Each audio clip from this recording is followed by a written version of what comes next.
जय भीम नमोबुद्धाय। सुरुवात आजच्या बातमीपत्राची। क्रीडा युवक संचालनालय, जिल्हा क्रीडा अधिकारी कार्यालय व जिल्हा किक बॉक्सिंग असोसिएशन यांच्या संयुक्त विद्यमाने शालेय जिल्हास्तरीय स्टिक बॉक्सिंग स्पर्धेचे उद्घाटन पार पडले।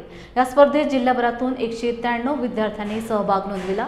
याबाबत अधिक माहिती अशी की जिल्हास्तरीय शालेय किक बॉक्सिंग ग्रामीण स्पर्धेचे आयोजन क्रीडा विभागामार्फत करण्यात आले होते। यावेळी व्यासपीठावर वरिष्ठ राज्य क्रीडा मार्गदर्शक संजय मुंडे, क्रीडा अधिकारी रोहन औंडेकर, जिल्हा किक बॉक्सिंग संघटनेचे अध्यक्ष धनंजय बनसोडे, सचिव तुकाराम ठोंबरे, सहसचिव Rutuja Thombare, film fight master Rashid, राज्य सचिव ज्ञानदेव कुदळे व्यासपीठावर उपस्थित होते। यावेळी मार्गदर्शन करताना श्री संजय मुंडे म्हणाले की खेळाडूंनी खेळ खेळताना जिद्द, चिकाटी व नियमांचे पालन करावे। यश पराजय महत्त्वाचा नसून उत्तम खेळ खेळणे गरजेचे आहे। नमस्कार, मी धनंजय बनसोडे, परभणी जिल्हा किक बॉक्सिंग असोसिएशनचा अध्यक्ष। आज रोजी परभणी येथे शालेय जिल्हास्तरीय ग्रामीण किक बॉक्सिंग स्पर्धेचं आयोजन जिल्हा क्रीडा अधिकारी कार्यालय व परभणी जिल्हा किक बॉक्सिंग असोसिएशन यांच्या संयुक्त विद्यमाने येथे करण्यात आलेले आहे। विशेषतः ग्रामीण भागातून जवळपास 193 विद्यार्थ्यांचा सहभाग आहे आणि त्यात लक्षणीय अशी महिलांची संख्या, मुलींची संख्या जास्त आहे। येणाऱ्या काळामध्ये महिलांसाठी किक बॉक्सिंग हा स्वसंरक्षणासाठी सगळ्यांना आवश्यक आहे। जिल्हा संघटनेचा मानस आहे की परभणी जिल्ह्यातील खेड्यापाड्यात, तांडा वस्तीमध्ये, कॉलनीमध्ये किक बॉक्सिंग याचा प्रसार व प्रचार आम्ही नक्की करू आणि येणाऱ्या काळामध्ये निलेश शेलार सर, जे महाराष्ट्र बॉक्सिंगचे सर्वेसर्वा, त्यांच्या मार्गदर्शनाखाली येणाऱ्या काळामध्ये परभणी जिल्हा हा नक्कीच राष्ट्रीय व आंतरराष्ट्रीय स्तरावर बघायला मिळेल आणि शेलार सरांच्या मार्गदर्शनाखाली ह्या खेळाला आता नुकत्याच शासनाच्या सर्व मान्यता भेटलेल्या आहेत। शालेयमध्ये आहे, ऑलिम्पिकची सुद्धा मान्यता भेटलेली आहे।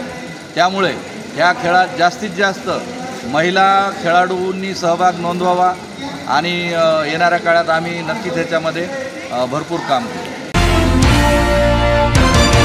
महाराष्ट्र शासनाच्या वतीने हर घर संविधान या उपक्रमाअंतर्गत भारतीय संविधानाचा प्रचार आणि प्रसार होण्यासाठी 14 सप्टेंबर रोजी सायंकाळी 5 वाजता संविधान प्रास्ताविकेचे समूह गायनाचे 20 भाषेत 1500 गायक, 75 गायिका, हम भारत के लोग संविधानाचा महाविश्वविक्रम होण्यासाठी कोल्हापुरातील ऐतिहासिक दसरा चौकात आयोजित करण्यात आले असल्याचे जिल्हाधिकारी अमोल येडगे यांनी जाहीर केले आहे।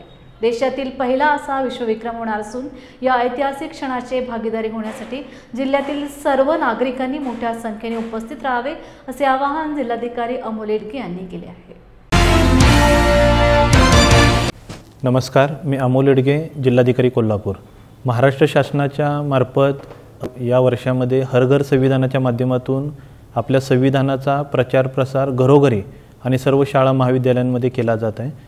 कोल्हापूरमधील आपल्या ऐतिहासिक दसरा मैदानावरती 14 सप्टेंबर 2025 रोजी सायंकाळी 5 वाजता असाच एक आपण संविधानाच्या प्रचाराचा कार्यक्रम हम भारत के लोग संविधानाचा महाविश्वविक्रम हा कार्यक्रम ठेवलेला आहे। या कार्यक्रमामध्ये देशभरातून एकूण 1500 गायक या कार्यक्रमामध्ये सहभागी होणार आहेत आणि आपल्या देशातील 20 मुख्य भाषांमध्ये संविधानाच्या प्रास्ताविकाचं समूह गायन या कार्यक्रमामध्ये होणार आहे। असं टोटल एकूण 1500 गायक, 75 गायकांचा ग्रुप एका भाषेमध्ये असं 20 भाषेमध्ये प्रास्ताविकाचं गायन केलं जाणार आहे। असा आपल्या देशामध्ये, आपल्या राज्यामध्ये पहिलाच उपक्रम असा मोठ्या संख्येने मोठ्या गायकांच्या उपस्थितीमध्ये हा कार्यक्रम होत आहे। हा एक विश्वविक्रम होणार आहे। तर माझं सर्व कोल्हापूरवासियांना नम्र आव्हान आहे की या उपक्रमाचे आपण साक्षीदार व्हावं आणि या उपक्रमामध्ये आपण आपला सहभाग नोंदवावा। धन्यवाद।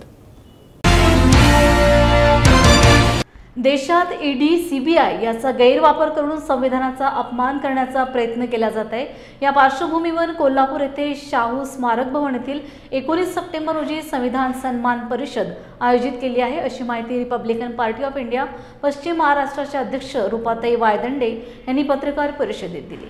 राष्ट्रीय स्तरावर लोकशाहीचा गौरव होण्यासाठी रिपब्लिकन पक्षाचे व्यापक अभियान चालू असून या परिषदेचे उद्घाटन राष्ट्रीय महासचिव डॉ. मोहनलाल पाटील यांच्या हस्ते होत आहे। या परिषदेला काँग्रेसचे आमदार सतेज पाटील व प्राध्यापक आमदार जयंत आसगावकर हे मार्गदर्शन करणार आहेत। यावेळी राज्य उपाध्यक्ष दादासाहेब ओवाळ, कार्याध्यक्ष बाळासाहेब पवार, प्रदेश संघटक कैलास जोगदंडे तसेच प्रमुख पाहुणे म्हणून उपस्थित राहणार आहेत।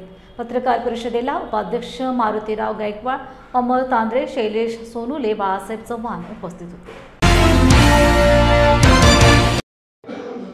विश्वरत्न डॉक्टर बाबासाहेब आंबेडकर यांच्या संकल्पनेतला Republican Party of India Ambedkar त्याचे राष्ट्रीय अध्यक्ष आदरणीय दीपक भाऊ निकाळजे यांच्या संकल्पनेतून यांच्या मार्गदर्शनाखाली या Republican Party of India Ambedkar या पक्षाची संपूर्ण देशभर मोठ्या वेगात घोडदौड चालू आहे।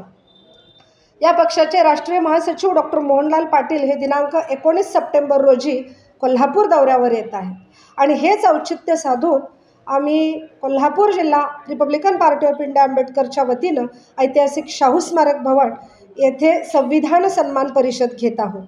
अलीकडच्या काळामध्ये संविधानाला पोचलेला धोका, संविधानाची झालेली मोडतोड, संविधानिक संस्थांच्यावर होत असलेला अटॅक पाहता या संविधानाचा जागर इथल्या समाजानं रोज केला पाहिजे, प्रत्येक दिवशी केला पाहिजे, प्रत्येक घटकेला आणि प्रत्येक घटनेला केला पाहिजे। कारण परत्वे निवडणुकांच्या पुरतं या संविधानाचा उल्लेख आणि संविधान बचाव हे मर्यादित न राहता रोज या संविधानाचा सन्मान होण्याकरिता या संविधान सन्मान परिषदेचं शाहू स्मारक भवन येथे आयोजन केलेलं आहे। पक्षाचे राष्ट्रीय महासचिव डॉक्टर मोहनलाल पाटील हे या परिषदेचे उद्घाटक आहेत। मी रिपब्लिकन पक्षाची पश्चिम महाराष्ट्राची अध्यक्षा या नात्यानं या परिषदेची अध्यक्ष आहे। त्याच पद्धतीनं महाविकास आघाडीचे प्रमुख, इंडिया आघाडीचे प्रमुख आमदार सतेज उर्फ बंटी पाटील साहेब, त्याच पद्धतीनं आमदार प्राध्यापक जयंत आसगावकर साहेब या परिषदेचे प्रमुख मार्गदर्शक आहेत। या परिषदेमध्ये मुंबई, पुणे, सातारा, सांगली येथून पक्षाचे महत्त्वाचे राज्याचे पदाधिकारी, ज्याच्यामध्ये दादासाहेब ओवाळ, बाळासाहेब पवार साहेब, कैलास जोगदंड साहेब, महादेव ओवाळे उपस्थित राहणार आहेत। त्याच पद्धतीनं कोल्हापूर जिल्ह्यातील रिपब्लिकन पक्षाचे सर्व पदाधिकारी या परिषदेला उपस्थित असणार आहेत। नुकतेच नियुक्ती केलेल्या कोल्हापूर जिल्हाध्यक्षपदी आयुष्यमान सागर लाखे यांचा पक्षाचे वरिष्ठ यांच्या माध्यमातून सत्कार या परिषदेमध्ये होणार आहे आणि या परिषदेमध्ये येणाऱ्या काळात गावागावात, तालुक्यात या संविधानाचा जागर झाला पाहिजे याच्यासाठीचं विशेष अभियान राबवलं जाणार आहे, ज्याची जी काही घोषणा आहे ती या परिषदेमधून होणार आहे। या परिषदेला बंडखोर सेना पक्षाचे संस्थापक अध्यक्ष आदरणीय शिवाजीराव आवळे अण्णा, त्याच पद्धतीनं ज्येष्ठ आंबेडकरवादी युती नेत्या डॉक्टर माधुरी चौगले या परिषदेच्या प्रमुख पाहुणे आहेत। मी तमाम कोल्हापूर जिल्ह्यातील आंबेडकरवादी जनतेला या परिषदेस मोठ्या संख्येनं उपस्थित राहण्याचं आणि या संविधानाच्या सन्मानासाठी रस्त्यावर उतरण्याचं, त्याच पद्धतीनं या संविधानाच्या जागरासाठी या परिषदेला स्वतः उपस्थित राहून आपला सक्रिय सहभाग नोंदवण्याचं आवाहन करते। जय भीम।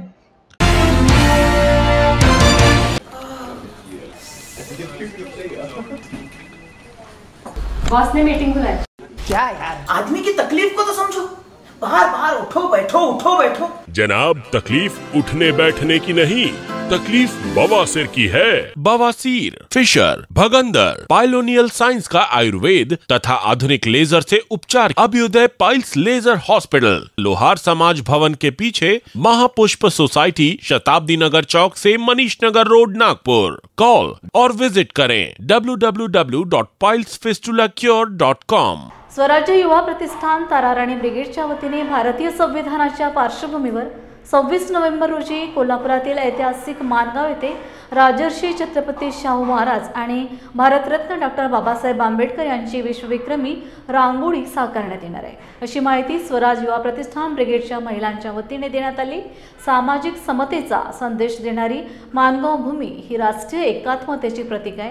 2.5 लाख स्क्वेअर फुटाची ही विश्वविक्रमी रांगोळी असून प्रतिष्ठानचे अध्यक्ष समीर काळे यांच्या सहयोगातून ही रांगोळी रेखाटण्यात येणार आहे। तसेच या विक्रमात सहभागी होण्यासाठी World Book of Record, India Book of Record, आशिया व इंटरनॅशनल बुक ऑफ रेकॉर्डमध्ये रेकॉर्ड करण्याचा मानस असल्याचं सांगण्यात आलंय। ही रांगोळी रेखाटण्यासाठी सुमारे 35 टन रांगोळी लागणार आहे। नमस्कार, मी पूनम अमित बोंद्रे, स्वराज्य व प्रतिष्ठान तारणी ब्रिगेड कोल्हापूर। संविधान दिनाचे औचित्य साधून राजर्षी छत्रपती शाहू महाराज व डॉक्टर बाबासाहेब आंबेडकर यांची विश्वविक्रमी रांगोळी आपण ऐतिहासिक माणगाव या ठिकाणी दिनांक 26 नोव्हेंबर 2025 रोजी आपण साकारणार आहोत।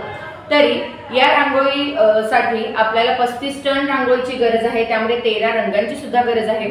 तरी सामाजिक संस्था असतील, शिव शाहू फुले आंबेडकर प्रेमी असतील आणि इतर महिला की ज्यांना रांगोळी काढण्यामध्ये आवड आहे, तर अशाने आमच्याशी संपर्क साधायचा आहे। जे आम्हाला या रांगोळीमध्ये रांगोळी आम्हाला देऊ इच्छितात त्यांनी सुद्धा आमचे संस्थेचे संस्थापक समीर काळे सर यांच्याशी संपर्क साधून ती रांगोळी देण्यामध्ये किंवा जर का कोणाला रांगोळी काढण्यामध्ये आमच्याशी जर का संपर्क साधायचा असेल तर आमच्या संस्थेची संपर्क साधून आपण माणगाव येथील जैन मंदिर इथे आपण ती रांगोळी एकत्रितरित्या कलेक्ट करणार आहोत। तिथे सुद्धा आपण आपली रांगोळी जी आपण 13 कलर आम्ही सांगू त्यानुसार आपण इथे जमा करू शकता। ही रांगोळी काढण्यामागचा उद्देश असाच आहे की सामाजिक कार्य हे विविध पद्धतीने करत असतो। आम्ही त्यासाठी हे रांगोळीचं माध्यम आम्ही यूज केलेलं आहे। कारण कसं आहे, राजर्षी छत्रपती शाहू महाराज आणि डॉक्टर बाबासाहेब आंबेडकर यांची जी माणगावमध्ये ऐतिहासिक भेट घडून आली, त्या भेटीसाठीच आपण हे माणगाव हे गाव निवडलेलं आहे आणि तिथंच आपण समतेचा संदेश देणारी आपण रांगोळी साकारत आहोत। तरी सर्वांनी या रांगोळीसाठी आम्हाला भरभरून प्रतिसाद द्यावा। विशेषतः महिला वर्गाने यामध्ये जास्तीत जास्त रित्या आपण पार्टिसिपेट व्हावं अशी आमची इच्छा आहे। कारण तत्पूर्वी आम्ही छत्रपती शिवाजी महाराजांची सुद्धा 4.5 लाख स्क्वेअर फूट नवे पारगाव येथे रांगोळी काढून आम्ही विश्वविक्रम केला आहे। त्याचप्रमाणे आपण नवीन विश्वविक्रम करतोय। त्यामुळे या रांगोळीमध्ये आपल्या सर्वांचं सहकार्य अपेक्षित आहे। धन्यवाद। जय हिंद, जय महाराष्ट्र। क्या हुआ बहू? माँ, पाइल्स की बहुत तकलीफ हो रही है। तो तुम गुदरोग सर्जन के पास क्यों नहीं गई? देखो, जैसे हार्ट के लिए हार्ट स्पेशलिस्ट, ब्रेन के लिए ब्रेन स्पेशलिस्ट, तो पाइल्स के लिए पाइल स्पेशलिस्ट क्यों नहीं? स्त्री हो या पुरुष, टॉयलेट में तकलीफ केवल पाइल्स ही नहीं और भी कई प्रकार के गुदरोग तथा कैंसर भी हो सकता है। इसीलिए इसकी प्रत्यक्ष जांच जरूरी है। ठीक है माँ, पर जांच के लिए हम जाएंगे कहाँ? वही काले आयुर्वेदिक पाइल्स हॉस्पिटल में। लेकिन माँ, प्रेगनेंसी में पाइल्स की दवाइयाँ? प्रेगनेंसी में आयुर्वेदिक दवाइयाँ सुरक्षित होती है। जनहित में जारी काले आयुर्वेदिक पाइल्स हॉस्पिटल, औषधि चिकित्सा तथा सर्जरी ट्रीटमेंट उपलब्ध। हमारा पता उमरेड रोड, दिघौरी बस स्टॉप के पास, नागपुर। अधिक जानकारी के लिए वेबसाइट पर जाएं kalepailshospital.com। भारतीय बौद्ध महासभेच्या वतीने बुधवार दिनांक 17 सप्टेंबर रोजी मंत्रालयावर व महाराष्ट्रातील सर्व जिल्हाधिकारी कार्यालयावर एकाच दिवशी एकाच वेळी महामोर्चाचे आयोजन केले आहे। या पार्श्वभूमीवर कोल्हापूर सर्किट हाऊस येथे बैठकीचे आयोजन केले होते। अध्यक्षस्थानी जिल्हाध्यक्ष राजेंद्र भोसले होते। बौद्धांच्या अस्मितेसाठी अत्यंत शिस्तबद्ध पद्धतीने महामोर्चा काढण्याचा निर्धार व्यक्त करण्यात आलाय। यावेळी अनेकांनी सूचना मांडल्या। ऐतिहासिक बिंदू चौक ते जिल्हाधिकारी कार्यालय असा मोर्चा निघणार आहे। या प्रसंगी जिल्ह्यातील समविचारी आंबेडकर चळवळीतील तसेच सामाजिक संघटनेतील पदाधिकारी उपस्थित होते। यावेळी वंचितचे जिल्हाध्यक्ष जनार्दन गायकवाड, प्राध्यापक डॉक्टर नील माने, बाळासाहेब भोसले, संतोष भुयेकर, विश्वजित कांबळे, सतीश मानगावकर, वसंतराव चांदूरकर, प्रमोद उपरीकर, बापूसाहेब राजहंस आदी कार्यकर्ते मोठ्या संख्येने उपस्थित होते। जय भीम। आज कोल्हापुरातील सर्किट हाऊस येथे महाबोधी महाविहार हे बौद्धांच्या ताब्यात मिळावे या पार्श्वभूमीवर कोल्हापुरातील समविचारी पक्षातील आंबेडकरी चळवळीतील तसेच भारतीय बौद्ध महासभेतील पदाधिकाऱ्यांची बैठक झाली। या बैठकीच्या अनुषंगानं माझ्यासोबत कोल्हापूरचे भारतीय बौद्ध महासभेचे अध्यक्ष आहेत। यानंतर त्यांनी सांगतील कशा पद्धतीने बैठक झाली, काय काय निर्णय कसे घेण्यात आले। जय भीम। सर्वप्रथम लॉर्ड बुद्धा TV चॅनलचे या ठिकाणी आभार मानतो, त्यांना धन्यवाद देतो की या ठिकाणी जो 17 तारखेला आपला जो महामोर्चा या ठिकाणी निघणार आहे तर त्याचं कव्हरेज आपण या ठिकाणी दिलात। खरं तर हा महामोर्चा जो आहे ते संपूर्ण भारतामध्ये भारतीय बौद्ध महासभेच्या माध्यमातून आणि बाबासाहेबांचे नातू आदरणीय भीमराव यशवंतराव आंबेडकर यांच्या नेतृत्वाखाली हा मोर्चा संपन्न होत आहे। हा मोर्चा भारतातील सर्व मंत्रालयावरती आणि महाराष्ट्रातील सर्व जिल्हाधिकारी कार्यालयावरती सर्व जिल्ह्यावरती हा मोर्चा जो आहे तो मोर्चाचं आयोजन आपण करत आहोत। त्याचाच एक भाग म्हणून कोल्हापूरमध्ये सुद्धा आपण 17 तारखेला जिल्हाधिकारी कार्यालयावरती आपण मोर्चाचं आयोजन केलेलं आहे आणि त्या संदर्भामध्ये आज या सर्किट हाऊस या ठिकाणी जवळजवळ 2 ते 3 तास आपण अत्यंत चांगल्या पद्धतीनं ही चर्चा घडवून आणली। हा जो मोर्चा आहे हा मोर्चा आपण 17 सप्टेंबरला या ठिकाणी बिंदू चौकापासून ते जिल्हाधिकारी कार्यालय इथं हा मोर्चा आपला जाणार आहे आणि त्यानंतर आपण जे निवेदन आहे ते निवेदन आपण जिल्हाधिकाऱ्यांना देणार आहोत।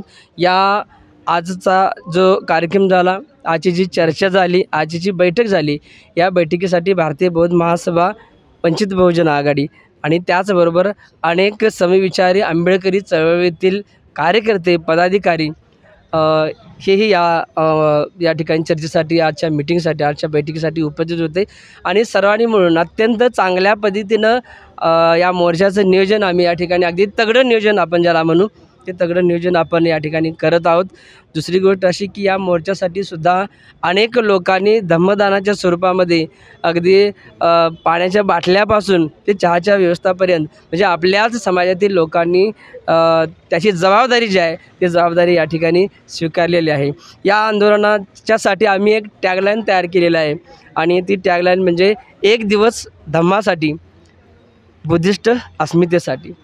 ह्या टॅगलाईनला धरून ही टॅगलाईन संपूर्ण आता या 3 दिवस ही चालेल आणि जे कोणी नोकरदार असतील, सर्व्हिस मेंबर असतील, कारण हा 17 तारीख जी आहे ही बुधवारी येते आणि त्या दिवशी सर्व कार्यालये जे असतात हे सरकारी कार्यालय सुरू असतात, तर मी नोकरदार आणि सर्व तत्सम अधिकारी पदाधिकारी असतील त्याच पद्धतीनं सर्व जे क्षेत्रातील नोकरदार आहेत ते त्यांनासुद्धा मी आव्हान या ठिकाणी करतो आहे की आपण सर्वांनी 1 दिवस केवळ धम्मासाठी आपला द्यायचा आहे आणि त्या दिवशी आपली स्वतःची रजा टाकून या ठिकाणी सहकुटुंब सहपरिवार या मोर्चामध्ये आपण सर्वांनी आंदोलनासाठी राहायचं। आणि त्याचबरोबर या ठिकाणी कोल्हापूर जिल्ह्यातील सर्व बौद्ध बांधव, बौद्ध भगिनी आणि बौद्ध कुटुंबांना मी आवाहन करतो की सर्वांनीच अगदी घरादाराला कुलूप घालून बौद्ध अस्मितेसाठी आणि हे महाबोधी विहार बौद्धांच्या अखत्यारीखाली येण्यासाठी, ताब्यामध्ये येण्यासाठी आपण सर्वांनी घराला कुलूप घालून या मोर्चामध्ये आपण सर्वांनी सामील व्हायचं आहे। अगदी लहान बाळापासून ते आबालवृद्धापर्यंत आपण सर्वजण सामील व्हाल अशी या ठिकाणी मी अपेक्षा व्यक्त करतो आणि आपल्या सर्वच लोकांना या ठिकाणी सांगू इच्छितो की या मोर्चामध्ये आपण तन मन धनानं सामील व्हा आणि त्याच पद्धतीनं या मोर्चासाठी जे काही लागणार आहे आर्थिक सोर्स जो आहे ते आपण धम्मदानाच्या स्वरूपामध्ये सुद्धा जे आम्ही या ठिकाणी QR कोड देतो आहे त्याच्या माध्यमातून त्याच्यावरती सुद्धा आपण धम्मदान करावं अशी मी आपल्याला विनंती करतो आहे की जेणेकरून हा मोर्चा अत्यंत सुंदर देखणा आणि शांततेचा हा मोर्चा आपल्याला काढायचा आहे। धन्यवाद सर। जय भीम। जय भीम इंडियाच्या बातमीपत्रात वेळ झाली इथेच थांबण्याची। पुन्हा भेटूया ताजा घडामोडी घेऊन। जय भीम।